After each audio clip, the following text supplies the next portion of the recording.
Okidou. Donc, bonjour tout le monde. Aujourd'hui, Ben y joue à Marvel Champion. Je vais essayer quelque chose de différent. Je vais faire ce qui s'appelle un preview. La nouvelle boîte d'extension vient d'être annoncée sur le site de Fantasy Flight. J'ai réussi à traduire le site en français, mais les cartes vont être en anglais. Je vais essayer de les traduire le plus vite possible. Ben, le plus vite. Le mieux de mes capacités. Donc, je vais vous montrer ça. Pop et pop. Donc, voici la nouvelle extension. Marvel Champion, l'âge de Apocalypse. L'âge de l'Apocalypse. L'ère de l'Apocalypse. Oh, c'est une nouvelle boîte d'extension, la vague numéro 8. Donc, dès que j'ai cette boîte-là, je vais pouvoir en faire des vidéos. Restez à l'écoute de ma chaîne. Donc, la fin est proche. Le temps, le temps des épreuves que j'ai fixées. Le faible sera séparé du fort. Seuls ceux qui se manqueront des dignes suivront l'Apocalypse. Apocalypse. Donc là, le gros méchant, ça va être Apocalypse. Comme on voit sur la boîte, on a deux nouveaux héros. Bishop en bas et une autre personne qui s'appelle Magic ici. En arrière, ça semble être Beast, la bête. Reste à voir. Donc, je ne vais pas lire toutes les armes. Je vais faire le lien du site internet dans la vidéo. Donc, allez le lire à vous-même. Moi, tout ce que je vais faire, c'est montrer les cartes, montrer ce qui est preview, puis voir si ça donne le fun. Donc, nous avons les deux héros, Bishop et Magic, avec les vilains, les scénarios et tout ça. Donc, l'ère du désespoir. Le vilain, nous avons Unus. Donc, un de Scheme, c'est un de manigance. Deux d'attaque, c'est Unus 1. Prelate, donc ça, je sais pas, ça va être très quoi. Toughness, donc dès qu'il rentre en jeu, il rentre avec une carte de. Ah, j'ai oublié le nom. C'est Ténacité. Ténacité dit qu'il rentre avec une carte de ténacité, ce qui fait que ça absorbe des dommages. Donc, ça veut dire. Donc, si les menaces, la quantité de menaces sur Gene Pool, donc la piscine de Gênes, est au moins 3. Unus gagne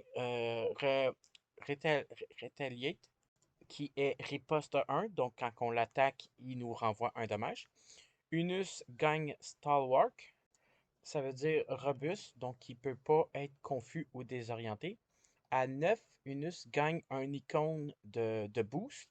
Donc, ses attaques vont être à plus 1. C'est pas le fun, ça. Donc, on va voir plus haut. Comme je dis, un de manigance, 2 d'attaque, euh, ténacité. Il gagne rétaliation 1, riposte 1. Il gagne robuste. On n'aime pas ça. OK. Après ça, tu vois les autres cartes. Une légion de soldats infinis.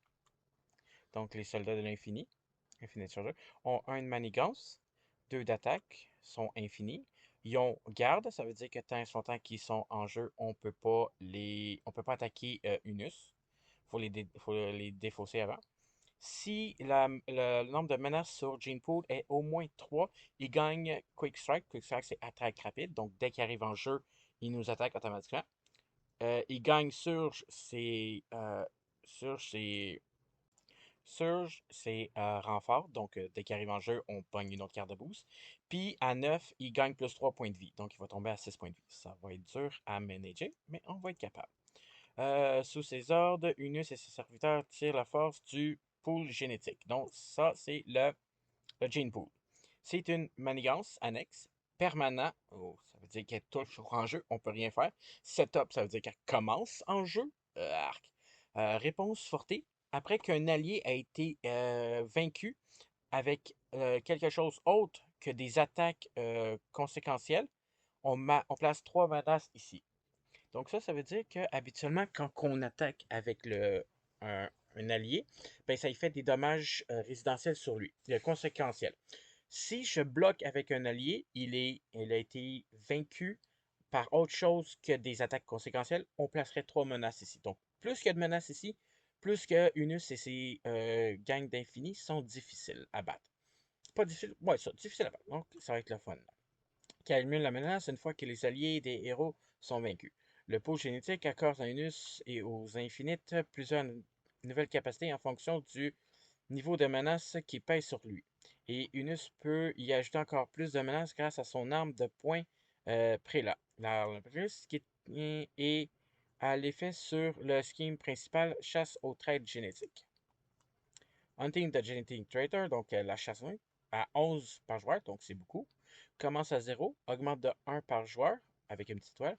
Réponse forcée. Après avoir résolu l'étape numéro 1 du vilain, donc c'est-à-dire placer de la menace sur la manigance principale, on place une menace sur la pool génétique. Donc le du pool génétique.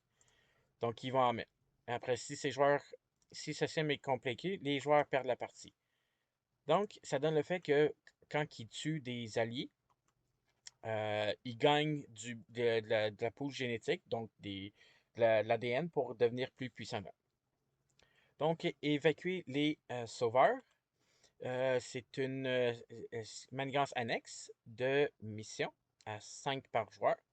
Réponse forcée. Après que vous résolvez une mission à thème, donc une attente de mission, placez un attempt, donc une attente, un counter ici, et on fait un dommage pour chaque allié quand la mission. S'il y a au moins 4 counters ici, on l'enlève Mission Team from the game. On enlève Mission Team de la partie et on flippe cette carte. Lorsqu'elle est convaincue, on mélange each player card. On mélange chaque carte de joueur de la mission dans son deck, puis on reflippe Mission Team et cette carte over. Donc, ça va être des cartes qui vont nous faire mal pour les alliés. Invocation des survivants, qui n'est pas là. Nous avons l'équipe, le Mission Team, donc c'est un support qui coûte rien, qui a une ressource au hasard, Basic Campaign, donc ça va être dans la campagne. C'est une mission. Mission Team ne peut pas être défaussé et le premier joueur contrôle. Donc, c'est comme toutes les cartes de mission, c'est comme le vaisseau du Milano. Donc, le premier joueur en prend contrôle. Action, on épuise l'équipe de mission. On choisit. On réduit le coût du next allié joué à la mission par 2 ou on essaye une mission. Donc, ça doit être pour mettre un counter ici pour flipper cette carte-là. Tel que l'étrange Sugarman. Sugarman. Qu'est-ce que c'est ça? Ah, il est pas beau tout de suite, hein? Il n'y a pas de manigance, il n'y a pas d'attaque, c'est un sbire, c'est un élite, c'est un overseer. Donc, victory 5, donc victoire 5. Donc, quand on le bat, il nous donne 5 points pour acheter des cartes quand on va faire la mission. Il ne peut pas prendre de dommages pendant qu'il y a une autre mission. Un autre minion, donc un autre sbire, à cette mission. Donc, il va protéger. Oh, il y a 5 points de vie par joueur, ça va être dur. Mission, réponse de mission. Après que tu défausses une carte, soigne 3 dommages de Sugarman, donc l'homme sucre, pour chaque ressource physique défaussée. Donc, il va se guérir en plus. Mais il fait pas de dommages. Donc, ça vaut-tu être quelque chose? À part de donner des points de vie, des points de victoire, pardon, ça reste à voir. L'étrange Sugarman, il vous gêne, difficulté à les vaincre, bla bla bla bla bla bla. Par exemple, lorsque vous battez Evacuate Survivor, il se retourne. Evacuate Survivor, ça c'est l'autre côté. Après avoir retourné sur ce côté, on enlève chaque carte dans la mission, dans la zone de la mission de la partie et on fait les suivants. Si la mission n'a pas été convaincue, des défaites, on fait à chaque joueur une carte de rencontre face cachée. OK. Si la mission a été battue, chaque joueur charge dans son deck et dans sa défausse une carte et la rajoute dans sa main. Oh, ça nous fait chercher une carte qu'on veut. Ça va être bon. Ça va être très bon. Il se retourne 167B. C'est 167A. Ouais, c'est l'autre côté de mission. Il vous permet de retirer n'importe quelle carte de votre deck ou de votre pile de défausse. Il ajoute à main. Il retourne également l'équipe de mission de l'autre côté. Donc, l'équipe de mission, Mission Team, finit. Donc, elle est finish. Mission Team ne peut pas être défaussé et le premier joueur en gagne. On épuise Mission Team, choisit un joueur qui pige une carte. Ouh, ça fait gagner une carte direct en partant. C'est le fun, ça. C'est très, très le fun. Blablabla. Donc, on a ce qui va s'appeler Standard 3. On a eu Standard dans la boîte de départ. Standard 2 avec, je pense, ça a été de Hood qui a rajouté ce game annexe-là qu'on doit mettre tout le temps. Puis là, ça rajoute standard 3 qui augmente la difficulté. Donc, on a environnement permanent et setup. Donc, il faut choisir lequel des deux parce qu'il y a un côté là. Donc, on va faire le premier. Donc, permanent, setup, ça commence la game dessus. Réponse forcée. Après que tu aies placé un compteur de poursuite ici, si le nombre de compteurs de tokens ici est au moins 3 fois plus que le nombre de joueurs, on enlève chaque compteur, chaque token ici. Si ton sbire Nemesis est en jeu, il s'active contre toi. Sinon, on revire cette carte. OK. Donc, l'autre côté est permanent, on ne peut rien faire. Réponse forcée. Après que tu aies retourné cette carte, va chercher ton sbire Nemesis et révèle-le. Donc, tu le mets en jeu. On va chercher sur la zone d'à côté pour ton Nemesis, ta manigance de Nemesis, et on la révèle. On mélange les cartes de Nemesis dans le Encounter, puis on flippe cette carte. Donc, que ça fait ça? Ça fait l'ombre du passé. Cette carte-là, c'est quand elle est activée contre nous dans une carte de rencontre, ben, ça nous fait exactement ça. On va chercher notre sbire annexe, sbire Nemesis, qui s'active contre nous, qui nous engage. On met la manigance annexe en jeu, puis on mélange toutes les cartes. Donc, ça fait rajouter des cartes en plus dans le deck. Oh, ça rend vraiment ça difficile. C'est ça. Rend vraiment poursuivi par le passé, c'est ce que je viens de lire, tout ça. Qui se retourne, blablabla, blablabla. Standard 3. Poursuite avec les cartes comme Dark Design. Dark Design, donc design sombre, c'est une manigance, c'est une treachery, donc c'est une traîtrise. Quand on révèle, on met un token de poursuite sur poursuit par le passé. Ensuite, si il y a des compteurs dessus, des tokens dessus, le vilain manigance. Donc, il en met un, puis le vilain manigance. Très important. OK. Boost. Après la résolution de cette activation, on place un token poursuit sur poursuit par le passé. Ouh, ça va rajouter de la difficulté. Ensuite, frappe sinistre. C'est une traîtrise. Quand elle est révélée en alter ego, on met un token de poursuit sur poursuit par le passé. Ensuite, s'il y a des tokens dessus, cette carte gagne Surge, j'ai oublié le nom. Surge, c'est renfort, donc on en rajoute une autre. Ugh. Si on est en héros, on met un token de poursuite dessus. Ensuite, s'il y a des tokens, le vilain nous attaque. Ok, ça vraiment augmente la difficulté. Et Alliance Maléfique. Alliance Maléfique, c'est une traîtrise. Quand elle est révélée, chaque Nemesis minion, chaque Spire Nemesis en jeu s'active contre toi. S'il n'y en a aucun, on place 3 tokens de poursuite sur poursuit par le passé. En tant que boost, après cette activation résout, on place un token sur poursuit par le passé. Ok, ça va vraiment augmenter la difficulté là. Préventionniste, donc numéro 2, c'est les 4 chevaliers de l'Apocalypse. Donc, War, guerre, famine, pestilence et mort, qui est Angel. Donc, on a la guerre. Vilain, un de manigance, 2 d'attaque avec un espace, un spécial, donc qui est A. Oh, d'après moi, j'ai l'impression que c'est les 4 qui sont en jeu. Il y a certains scénarios où il y a plus qu'un vilain actif en même temps. Ben, un vilain, puis il sort.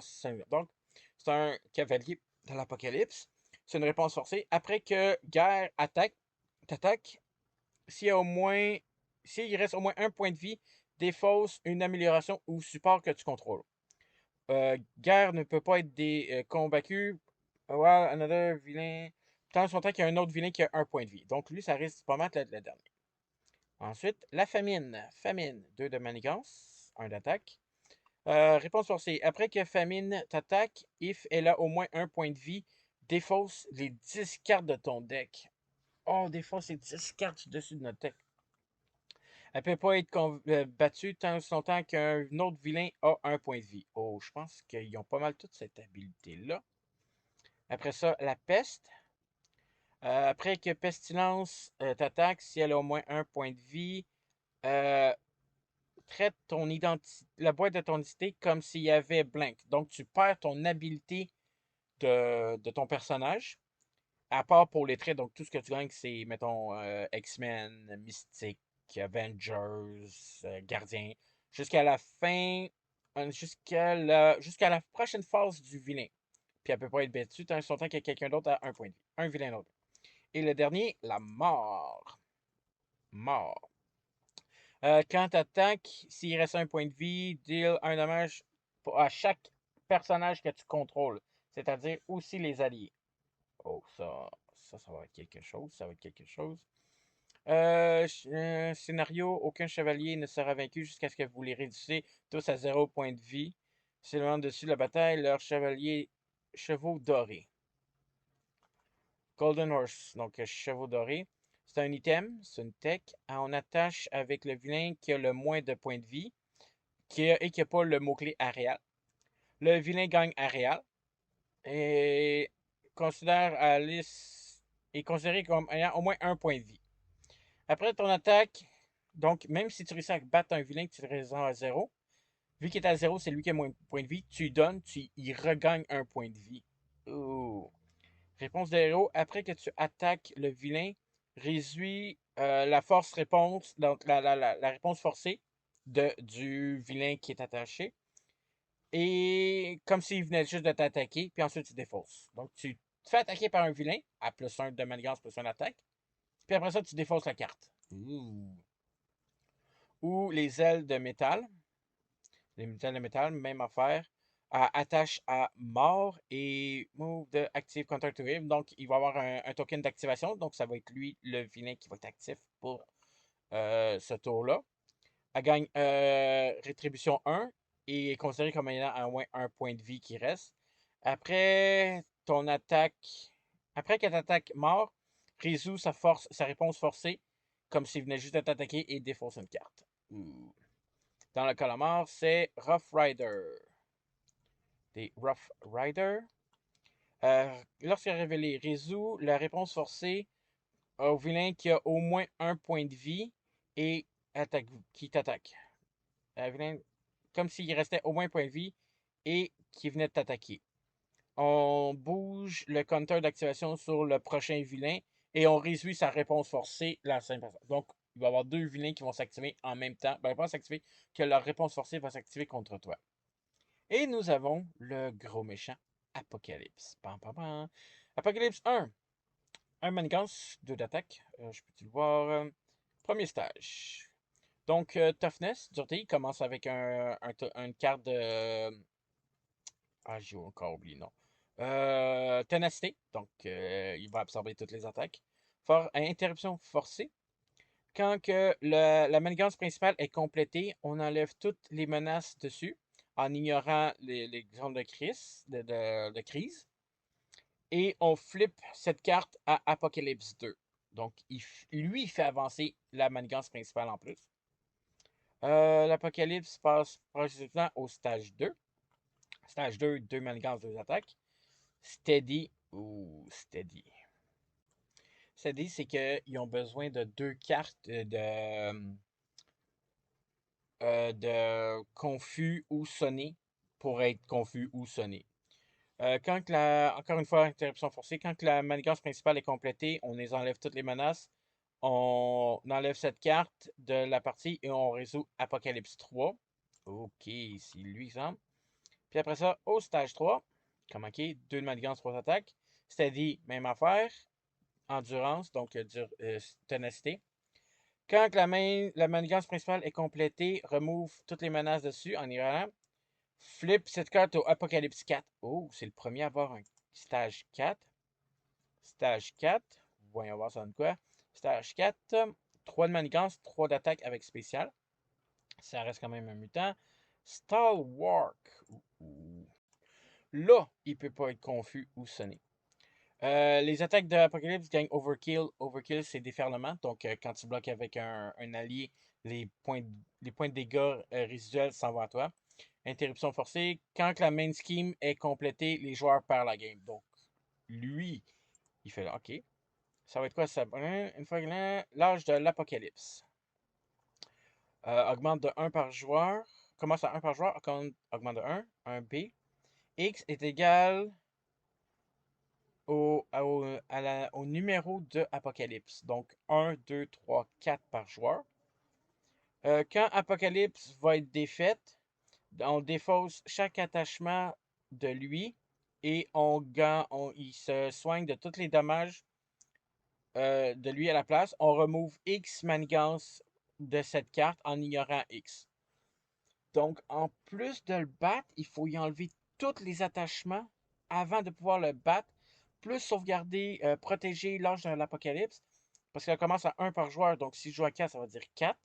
Après ça, 8, 12, 16 par joueur. 16 total. Ouh, ça va être dur, ça va être le fun. Heureusement, heureusement de vaincre Apocalypse, les héros doivent d'abord se frayer un chemin vers le cœur de l'Empire. Le cœur de l'Empire. Euh, les menaces ne peuvent pas être retirées de cette menace tant si longtemps qu'il y a un prélate, un sbire prélate en jeu. Donc, un prélate, c'est un mot-clé d'un des sbires. Quand il est battu, le premier joueur monte une carte, un prélate au hasard pris de côté, un sbire au côté. On deal chaque joueur une carte de rencontre, puis on flippe cette carte de l'autre côté. Ok, je vois pas pourquoi tu voudrais le battre. Afin d'atteindre la citadelle imposante. Les menaces ne peuvent pas être retirées tant son temps qu'il y a un sbire prélate en jeu. Lorsqu'il est donné, le premier joueur reveal un prélate mis de côté. On met une carte de rencontre, reveal le tyran throne, le trône du tyran, la manigance annexe, et on enlève cette carte de la partie. Ce que j'aime pas, c'est que, oui, il n'y en a pas beaucoup, mais c'est plus 2. Fait que la manigance principale augmente de plus 2. Ça va être vraiment dur. Une fois qu'ils ont escaladé la tour et atteint le trône du tyran. Le trône du tyran, fait que le trône d'Apocalypse. La menace ne peut pas être retirée, blablabla, même affaire. Lorsque combattu, le premier joueur, c'est la même affaire ici. On fait cette carte pour No Longer Worthy. Plus, plus digne. À 4, encore une fois, la manigance. Oh, ça va être vraiment dur. OK. N'est plus digne. Voyons voir si ça va vraiment aider. N'est plus digne. Attache à Apocalypse et se soigne de 5 par joueur. Il ne peut pas prendre des dommages pendant qu'un prélate est en jeu. On ignore sa interruption forcée sur la manigance principale. Oh, ça va aider. Quand Apocalypse est défaite, les joueurs gagnent la partie. Donc la force sur la manigance principale, c'est force interrupte. Donc on ignore le fait qu'il se soigne, qu'on défausse tous les attachements, puis qu'on a. Donc il faut vraiment aller chercher n'est plus digne le plus vite possible pour permettre de battre Apocalypse. Ouh. Sur le quatrième et cinquième scénario ultérieurement, alors préparez-vous. Mais grâce à ça aussi, on a des héros qui vont nous aider. Donc, les nouveaux héros, nous avons Lucas Bishop, 4 de récupération. Lucas Bishop, 4 de récupération, mutant temporel, déplacement temporaire. Réponse, après que tu changes à cette forme, tu vas chercher une carte temporelle de ta défausse et tu la mets dans ta carte, dans ta main. Oh, ça nous permet d'aller chercher une carte dans notre défausse qui a le mot-clé temporel. J'assume que toutes ces cartes dans son deck, les cartes de son affinité, ont au moins temporel. Il y a une main de 6, 12 points de vie. 12 points de vie, raisonnable. Soldat blanc, capacité d'absorber et de rediriger l'énergie. Ceci est représenté dans la capacité du héros Bishop. Bishop, 2 de manigance, 2 d'attaque, 1 de défense. Ouh. Bof, il y a une bonne attaque, bonne manigance, mais la défense, j'aime moins. Il est temporel et X-Men. Absorption énergie. Réponse. Après que Bishop prend n'importe quelle quantité de nommage d'une attaque, on défausse un nombre de cartes dessus de notre deck. On rajoute chaque carte de ressources défaussée dans sa main.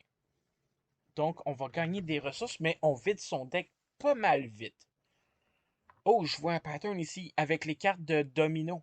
Allez voir mon domino, mon gameplay de domino. Domino, toutes ces cartes, a dit, il y a des cartes qui ont été rajoutées que si c'est défaussé, tu le rajoutes dans ta main. Fait que ça nous permet de rajouter des mains.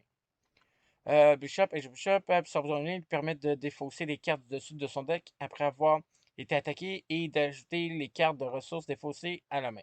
Si vous êtes chanceux, vous pouvez vous retrouver avec un tas d'énergie stockée.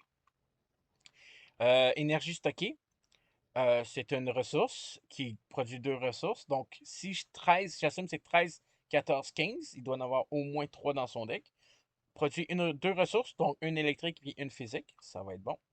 Dans votre main, après, naturellement, Bishop est livré avec plusieurs cartes de son kit qui font un usage particulier de toutes ces cartes ressources. Ses alliés emblématiques, donc Malcolm, 1 de manigance, 2 d'attaque, 3 points de vie, coûte 3 points de vie. Temporel, comme je dirais, toutes ces cartes sont pas mal temporelles. Un X-Men. Action. Défausse une ressource, une carte de ressource de ta main. On redresse Malcolm. Si cette carte a au moins l'icône de points imprimé, on soigne un dommage à Malcolm, limité de 1 par phase. Ouh! On le redresse puis on se soigne de 1. Après, c'est pour remangancer. Pour. Donc, il va être quand même utile. L'attaque de 2, je défausse une carte d'énergie stockée. Je redresse Malcolm. Il réattaque de. Et je le soigne de 2. Je soigne de 1. Il réattaque de 2. Donc, à chaque tour, il va pouvoir attaquer de 4 puis manger un dommage ou manigancer de 2 puis manger un dégât résiduel. Ça va être bon. Randall. Randall 3, coûte 3, 2 manigances, 1 d'attaque, donc l'inverse de Malcolm. 3 points de vie. On défausse une carte, une ressource de sa main si c'est un électrique, la même affaire, donc on le soigne de 1, puis on le redresse. Même affaire, donc les deux alliés vont être vraiment bons. Apocalypse peuvent tout être séparés et soignés après avoir défaussé une carte de ressources, tandis que le fusil de Bishop, une amélioration qui coûte 2, restreint, donc il peut juste en avoir 2 en jeu. Action héros, une attaque. On épuise le fusil de Bishop et on choisit un ennemi. On lui fait un dommage pour chaque ennemi pour chaque ressource, chaque carte de ressources dans notre main. Puis cette carte gagne range et à distance. Donc, tu fais ça pour faire beaucoup de dommages avec son gun, avec le nombre de ressources qu'on a dans ta main. Excellent. Et son uniforme. L'uniforme de Bishop, après, c'est une amélioration code 2. Item temporel, donc toutes ces cartes de son deck ont temporel. Au moins, j'espère. Ça, c'est ça. Après que tu réduis l'absorption énergie, l'habilité d'absorption énergétique, on épuise l'uniforme. Il gagne, on le soigne de 1 point de vie pour chaque ressource dans notre main. Donc, après avoir bloqué une attaque, si j'ai des cartes absorption énergétique dans ma main, ben, je me soigne de 1. Ça va être bon, ça, il va falloir le mettre en jeu. Les deux s'adaptent au nombre de cartes ressources dans votre main. Défaussez les cartes ressources supplémentaires pour augmenter la puissance du superchargé. Superchargé, une amélioration qui coûte 0. OK. Super pouvoir, donc lui, il n'est pas temporel. On défausse une carte de ressources de notre main. On place un token de charge ici pour chaque ressource sur cette carte. OK. Interruption de héros. Quand on met une attaque de base, on défausse superchargé.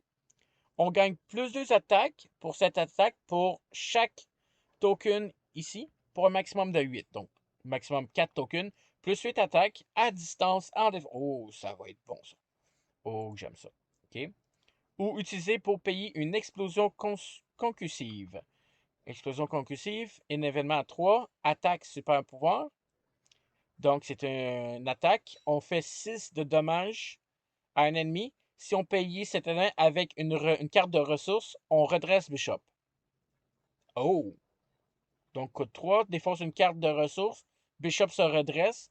Je l'épuise pour faire une attaque. Je refais une attaque consécutive. Je redresse Bishop. Ouh, ça va être bon, ça. Là, je rien que ça. Infliger des dégâts, c'est préparer Bishop pour un tour. Donc, Bishop, quand il rentre en jeu, il va être un commandement, donc leadership. En tant que commandement de terrain guéri, Bishop est un candidat naturel pour l'aspect leadership, donc commandement, que son deck préconstruit utilise. Comme nous l'avons déjà dit, l'âge d'Apocalypse concerne les X-Men et les X-Force qui s'unissent pour affronter Apocalypse. Le deck préconstruit de Bishop reflète cela. De puissance alliée de la X-Force, dont Cable, Nathan Summers. Il coûte 4. Oh, je le trouve cher à 4. 2 de manigance, c'est bon. Attaque de 3, mais 2 dégâts consécutifs. Il est Psyonix, X-Force, après que Cable manigance et a défait une manigance annexe, pige une carte. Bon, il a la même habilité que son héros, puis à 3 points de vie. Donc, il va falloir vraiment qu'il manigance plus que d'autres choses. Parce qu'à 4, je le trouve un peu cher. Blablabla. Et X23. X23 coûte 3. Un manigance prend un dagger. 3 d'attaque prend un dégât. 3 points de vie. X-Force. Réponse. Après que X23 attaque et défait un ennemi, on la redresse. Oh! Ça devient intéressant. Elle mange juste un dommage résiduel pour ça. Donc, tu affaiblis l'ennemi, puis tu le combats avec X23. Possède des capacités similaires à leur version héros, tandis que les nouveaux ajouts, Légion. Légion, c'est un allié coûte 3, une manigance avec une 10 étoiles, une attaque avec 10 étoiles. C'est un psionique X-Men à 3 points de vie. Après que Légion utilise un pouvoir de base, donc manigance ou attaque, on défausse la carte du dessus de notre deck. Et si cette carte a une ressource imprimée de éclair, on fait 2 dommages à l'ennemi. Mental, on en retire 2 manigances d'une manigance. D'un point, on fait 2 dommages. Il se soigne de 2 dommages. Oh, ok, c'est bon. Donc, vous voyez ici qu'il n'y a pas de. Il n'y a pas de symbole de Joker. Donc, si j'en défonce une carte avec un Joker, il ne se passe rien. Puis si je le mets avec Bishop, qui a un point puis un électrique, on fait 2 dommages à l'ennemi et il se soigne de 2 en plus. Ouh, ça va être le fun, ça. Légion et Marrow. Marrow, c'est un allié coûte 2. Un manigance, un dégât. 2 d'attaque, un dégât. 2 points de vie, X-Force. Tu peux seulement jouer si tu as le mot-clé X-Force ou X-Men. Réponse. Après que Marrow rentre en jeu, on fait 2 dommages à un ennemi. OK. Acceptable. Fournissent un utilitaire de rafale supplémentaire. Une fois que vous avez constitué une équipe, utilisez la combinaison avancée. La combinaison avancée, une armure, un item. En attache à un X-Force ou un X-Men allié, maximum de 1 par allié. Après que l'allié attaché défait un minion ou une sidekeep, donc bat un sbire ou une manigance annexe, on défausse une carte de notre main, on soigne un point de vie, un dommage sur l'allié attaché pour chaque ressource sur cette carte. OK. Une amélioration qui coûte 0, qui permet de soigner les alliés en défaussant des cartes ressources. OK, c'est bon. Pour renforcer n'importe quel allié X-Men, une force et la garder sur le plateau le plus longtemps. Si votre héros a un allié spécifique à son identité que vous souhaitez vraiment garder, faites-le votre compagnon. Sidekick, compagnon, amélioration de 1. Donc, attache à un d'identité spécifique. Donc, c'est-à-dire l'allié qui vient dans tes cartes de ton héros. Que tu contrôles maximum de 1 par deck. Donc, on peut juste avoir une carte comme ça. L'allié attaché gagne plus 2 points, donc plus 2 points de vie, et gagne le mot-clé sidekick. Donc, sidekick, on a vu, c'était compagnon. Donc, il devient ton compagnon. Réponse. Après que tu fais une attaque de base, make a basic. Non, après que tu te soignes de base, tu soignes 2 de ton allié attaché. Donc, quand tu soignes ton héros, si ton allié spécifique est en jeu et il y a sidekick, donc compagnon, il se gagne aussi 2 points de vie. Donc, il se soigne aussi. Ça va être bon. Afin de pouvoir combattre côte à côte avec lui. Côte à côte, 5 by 5, c'est un événement qui coûte 2. C'est un héros action avec son héros. On redresse notre compagnon. On redresse notre héros et on choisit un. On soigne un dommage des 2 des héros, des personnages. Oh. Les 2 personnages gagnent plus une menace, plus une manigance et plus 1 attaque jusqu'à la fin du tour. Contrôle, excusez, je dis manigance, c'est contrôle. Plus un contrôle et plus un attaque jusqu'à la fin du tour. Oh! Oh oh! Ça, j'aime ça. Ça permet de redresser. Non. Donc, oui, ça permet de les redresser. Redresser ton euh, compagnon, redresse ton héros et choisis un, plus un attaque et plus un contrôle pour les 2. Oh! Spider-Man a un allié qui s'appelle Black Cat qui fait un dommage et qui mange pas de dommages subséquentiels quand elle attaque. Ah, à plus 2, plus 1, ça devient bon. Le deuxième héros, Iliana Rasputin ou Magic. Donc, Iliana Rasputin a 3 de récupération. C'est une mutante et un mystique. Ah! Enfin, un autre mystique! Les autres mystiques qu'on avait, c'était Doctor Strange, il y avait Adam Warlock, Scarlet Witch. Je pense que c'est les trois qu'il y a. Donc, interruption. Quand tu changes when you change to hero form, donc quand on change en tant que héros, on choisit un spell dans notre défausse et on le met sur le dessus de notre deck. Oh, fait qu'on peut choisir un spell qui est dans notre défausse, le mettre sur le dessus de notre deck. Intéressant. Et là, une carte de 6, main de 6, 10 points de vie. 10 points de vie, c'est correct. Illyana Rasputin, mieux connue sous le nom de Magic. Magic, une manigance, 2 d'attaque, 2 de défense. Pas pire. Mystique, X-Men. On joue avec la carte du dessus de notre deck face visible. Oh!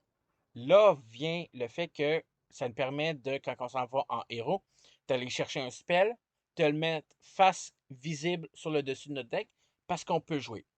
Une fois par phase, on peut jouer la carte du dessus de notre deck comme si elle était dans notre main en réduisant ses coûts par 1. Donc, c'est comme une carte de plus dans notre main, mais qu'on ne peut pas perdre, qui est tout le temps là. Donc, dès qu'on la joue, on la défausse, on reflippe la prochaine carte face visible, puis si c'est une ressource, je peux la défausser pour payer d'autres affaires ou juste la défausser pour payer plein. C'est ça, pour payer des affaires. Donc ça va être bon. Rejoindre le combat aux côtés de Bishop en tant que mutant et mystique, magique a accès à une grande variété de pouvoirs et sa capacité vous permet de traiter la carte dessus de votre deck comme si elle faisait partie de votre main. Vous bénéficiez également d'une réduction lorsque vous jouez une carte du dessus de votre deck. Donc, si vous utilisez stratégiquement le pouvoir des limbes, Limbo, donc c'est un support de 1. C'est une dimension. Réponse. Après que la phase du vilain commence, on épuise les limbes. On échange la carte dans notre main avec la carte du dessus de notre deck. Oh, ça permet de mettre un spell sur le dessus. Puis si on l'aime vraiment et on ne veut pas le perdre, on le met dans notre main puis on remet la carte. OK, c'est bon, ça devrait être intéressant. Action, on épuise les limbes. On échange une carte dans notre main avec la carte du dessus de notre deck. Donc, ça se fait automatiquement quand la phase du vilain commence. Puis après ça, durant notre tour aussi, c'est un des deux. Il faut le faire un des deux. Soit durant la phase du vilain ou soit dans notre tour. OK. OK, ça nous permet d'échanger une carte avec notre main avec la carte du dessus de notre deck. C'est bon, c'est bon. Vous pouvez réaliser des exploits impressionnants pour pas cher. La plupart du reste du kit de magique interagit également avec le haut de votre deck comme sa couronne. Magic Crown. Donc, la couronne de Magic, c'est un item amélioration qui coûte 2. Magic Gang Steady. Ça veut dire que ça y prend 2 cartes confus ou sonné pour être confus ou sonné. Pendant que la carte du dessus d'un deck a une ressource mentale ou au hasard, Magic gagne plus un manigance. Oh! Ok, voilà d'où viennent les limbes pour échanger, pour t'assurer que la carte du dessus de ton deck ait un icône mental ou de Joker, pour que Magic gagne plus 1 de manigance, donc elle tombe à 2-2-2. Pas trop pire, pas trop pire. Son armure, donc Mystical Armor, donc l'armure mystique, amélioration coûte 1. Magic gagne riposte 1. Tant son temps que la carte du dessus de mon deck a un éclair ou un Joker, Magic gagne plus 1 de défense. Oh, ok. Là, ça vient puissant. Et l'épée de l'âme, donc Soul Sword, c'est un arme, amélioration de 1, restreint. Elle peut juste en avoir 2. Les attaques gagnent personne, donc après avoir attaqué, on enlève. Euh, j'ai oublié le mot. On enlève une carte tenace sur le vilain, donc ça va être bon. Tant son temps qu'il y a une carte, la carte a force ou mentale, Magic gagne plus une attaque. Donc, si la carte dessus de notre deck a une ressource au hasard, Magic a plus 1 sur chacun de ses stacks, ce qui la rend un 2-3-3. Ouh, ça devient intéressant. Ça devient vraiment intéressant. Mais il faut les avoir en jeu aussi. Encore tout un beau statistique en fonction de la ressource visible sur la carte au sommet du deck. Dans cet esprit, vous pouvez utiliser les disques de progression. Stepping Disc, c'est un super pouvoir qui coûte 1, événement. Action de héros. On redresse notre héros, choisit une carte magique dans notre défausse qui n'est pas appelée Stepping 10, donc une autre carte que elle, et on la met sur le dessus de notre deck. Oh, ça nous permet d'aller choisir une carte dans notre défausse pour la mettre sur le dessus de notre deck. Oh, j'adore ça. Oh, ça va être bon. Pour déplacer une carte de votre défausse sur le dessus de votre deck afin de donner le buff dont vous avez besoin. Vous n'avez toujours pas assez de contrôle. Faites ensuite un peu de divination. Ça doit être un sort, ça. C'est un spell qui coûte 0. C'est un sort. Action. On regarde les 3 prochaines cartes de notre deck. On en pige une, on en défausse une, puis on remet une sur le dessus de notre deck. OK, ça nous permet de choisir la carte qu'on veut choisir, qu'on défausse, puis qu'on... Oh, ça va être bon. Pour empiler le paquet et obtenir la carte en main. Et si vous craignez que Magic subisse des dégâts pendant que vous êtes encore en train de vous installer, faites appel à son frère Colossus pour encaisser le coup. Colossus. Oh, Pietro Rasputin. Coûte 3, manigance de 2, contrôle de 2, pardon, attaque de 2, 3 points de vie. Donc, tenace, il rentre en jeu avec une carte tenace. Interruption. Quand un ennemi t'attaque, joue Colossus de ta main en payant toutes ses ressources et tu le déclares comme étant un défenseur sans l'épuiser. Donc, tu veux le garder en main, puis tu vas avoir des ressources pour pouvoir le jouer parce qu'il va bloquer. Ça va enlever son ténacité. Puis Magic va rester en vie. Oh, ça va être bon, ça va être bon. Pas encaisser le coup. Magic, elle va être agressif. Cela son deck agression préconstruit, pas violente tout en lui permettant également d'infliger des sérieux dégâts. Faites appel à Goldbolt. C'est un allié qui coûte 3. Il y a un de contrôle, un d'attaque avec spécial, 3 points de vie. C'est un X-Men. Interruption. Quand Goldball attaque, on défausse les 3 cartes du dessus de notre deck. Goldball gagne plus 1 attaque. Pour cette attaque, X est égal au nombre de cartes défaussées. Donc, on peut défausser 3 cartes pour qu'il gagne plus 3 attaques. Donc, peut attaquer jusqu'à 4. OK. OK. Pour infliger le montant exact de dégâts dont vous avez besoin, utilisez Tempus. Tempus, un allié de 2, un de contrôle, un d'attaque, 2 points de vie. Peut seulement être joué si on a le mot-clé X-Men. Interruption. Quand le vilain va manigancer, on défausse Tempus, on cancelle cette activation, mais on prend une carte de rencontre. Ah, ça, tu sais, quand il est sur le bord de gagner à cause de la manigance, non, Tempus a dit non, tu fais pas ça. C'est bon, c'est bon. Pour empêcher le magicien de comploter, chaque fois que Magic élimine elle-même un ennemi, vous pouvez puiser dans Rage sanglante. Rage sanglante, max de 1 par joueur, une amélioration de 1, condition. Après que tu aies vaincu un ennemi avec une attaque de base, on épuise Rage sanglante, on prend un dommage, puis j'ai une carte. Je sais pas, elle est pas pire, mais personnellement, je sais pas. Prendre un dommage pour piger une carte, ça fait quand même une carte, mais tu manges un dommage. Pour créer une carte, pour utiliser les aptitudes d'attaque comme la charge corporelle. Un événement coûte 4. Oh, ça coûte cher. C'est une attaque. Action de héros. On fait 8 de dommages à un ennemi. Oh, c'est pour ça que ça coûte 4, parce que ça fait 8 de dommages. C'est bon. Si ton héros. Les points de vie restants de ton héros sont moins que la moitié de tes points de départ, ton attaque gagne Overkill. Donc, Overkill, c'est déferlement. Donc, si tu attaques un sbire, ça s'en va au vilain en arrière. Ça peut être bon. Coûte cher. Mais c'est 8 de dommages d'une shot, c'est bon. Pour accumuler des compteurs de tester la défense. Tester la défense, c'est une amélioration de 1. C'est un skill, 1 par joueur. Après que tu aies joué un événement attaque, on place un counter de test, un token de test ici. S'il y a au moins 5 tokens de test, on défausse cette carte et on fait 5 dommages à un ennemi. Donc après 5 attaques, il y a 5 dommages qui s'ajoutent. Ça peut être bon. Ça peut être bon. Pour faire 5 de dommages après 5 attaques, à chaque événement d'attaque, ça peut être bon. D'abattre les ennemis les plus coriaces d'un seul coup. Conformément à son statut de mystique, le deck de magie comprend également la gemme de sang, de Blood Gem. L'amélioration coûte 0. Seulement si t'es mystique, un par deck. On épuise la gemme de sang et on prend 2 dommages pour générer une ressource au hasard. Ça, j'aime pas ça, générer. C'est comme l'habilité de Venom, mais c'est 2 dommages pour une ressource. Une ressource.